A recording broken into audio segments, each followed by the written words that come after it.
کہ جو بھول مجھ سے ہوئی اس پر مواخذہ نہ کیجیے اور میرے معاملے میں مجھ پر مشکل نہ ڈالیے۔ پھر دونوں چلے، یہاں تک کہ رستے میں ایک لڑکا ملا تو خضر نے اسے مار ڈالا۔ موسیٰ نے کہا کہ آپ نے ایک بے گناہ شخص کو ناحق بغیر قصاص کے مار ڈالا، یہ تو آپ نے بری بات کی۔ خضر نے کہا کیا میں نے نہیں کہا تھا کہ تم سے میرے ساتھ صبر نہیں ہو سکے گا؟ انہوں نے کہا کہ اگر میں اس کے بعد پھر کوئی بات پوچھوں یعنی اعتراض کروں تو مجھے اپنے ساتھ نہ رکھیے گا کہ آپ میری طرف سے عذر کے قبول کرنے میں حد کو پہنچ گئے ہیں۔ پھر دونوں چلے، یہاں تک کہ گاؤں والوں کے پاس پہنچے اور ان سے کھانا طلب کیا۔ انہوں نے ان کی ضیافت کرنے سے انکار کیا۔ پھر انہوں نے وہاں ایک دیوار دیکھی جو گرا چاہتی تھی تو خضر نے اس کو سیدھا کر دیا۔ موسیٰ نے کہا کہ اگر آپ چاہتے تو ان سے اس کا معاوضہ لے لیتے تاکہ کھانے کا کام چلتا۔ خضر نے کہا کہ اب مجھ میں اور تم میں علیحدگی، مگر جن باتوں پر تم صبر نہ کر سکے میں ان کا تمہیں بھید بتائے دیتا ہوں کہ وہ جو کشتی تھی غریب لوگوں کی تھی جو دریا میں محنت کر کے یعنی کشتیاں چلا کر گزارا کرتے تھے، اور ان کے سامنے کی طرف ایک بادشاہ تھا جو ہر اچھی کشتی کو زبردستی چھین لیتا تھا، تو میں نے چاہا کہ اسے عیبدار کر دوں تاکہ وہ اسے غصب نہ کر سکے۔ اور وہ جو لڑکا تھا اس کے ماں باپ دونوں مومن تھے، ہمیں اندیشہ ہوا کہ وہ بڑا ہو کر بد کردار ہوگا تو کہیں ان کو سرکشی اور کفر میں نہ پھنسا دے، تو ہم نے چاہا کہ ان کا پروردگار اس کی جگہ ان کو اور بچہ عطا فرمائے جو اخلاقی پاکیزگی میں بہتر اور محبت میں زیادہ قریب ہو۔ اور وہ جو دیوار تھی سو 2 یتیم لڑکوں کی تھی جو شہر میں رہتے تھے، اور اس کے نیچے ان کا خزانہ دفن تھا، اور ان کا باپ ایک نیک آدمی تھا۔ تو تمہارے پروردگار نے چاہا کہ وہ اپنی جوانی کو پہنچ جائیں اور پھر اپنا خزانہ نکالے۔ یہ تمہارے پروردگار کی مہربانی ہے، اور یہ کام میں نے اپنی طرف سے نہیں کیے، یہ ان باتوں کی حقیقت ہے جن پر تم صبر نہ کر سکے۔ اور تم سے ذوالقرنین کے بارے میں دریافت کرتے ہیں، کہہ دو کہ میں اس کا کسی قدر حال تمہیں پڑھ کر سناتا ہوں۔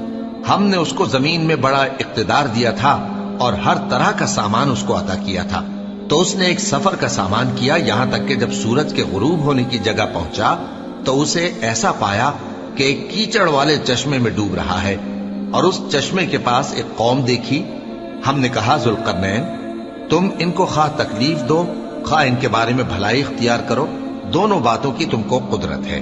ذوالقرنین نے کہا کہ جو کفر و بد کرداری سے ظلم کرے گا اسے ہم سزا دیں گے، پھر وہ اپنے پروردگار کی طرف لوٹایا جائے گا تو وہ بھی اسے بڑا عذاب دے گا، اور جو ایمان لائے گا اور عمل نیک کرے گا اس کے لیے بہت اچھا بدلہ ہے، اور ہم اپنے معاملے میں اس سے نرم بات کہیں گے۔ پھر اس نے ایک اور سامان سفر کیا، یہاں تک کہ سورج کے طلوع ہونے کے مقام پر پہنچا تو دیکھا کہ وہ ایسے لوگوں پر طلوع ہوتا ہے جن کے لیے ہم نے دھوپ سے بچاؤ کی کوئی اوٹ نہیں بنائی تھی۔ حقیقت یوں ہی تھی، اور جو کچھ اس کے پاس تھا ہم کو سب کی خبر تھی۔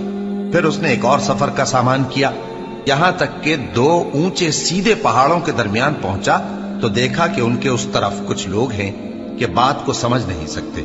ان لوگوں نے کہا کہ اے ذوالقرنین، یاجوج اور ماجوج اس علاقے میں فساد کرتے رہتے ہیں، بھلا ہم آپ کے لیے خرچ کا انتظام کر دیں کہ آپ ہمارے اور ان کے درمیان ایک دیوار کھینچ دیں۔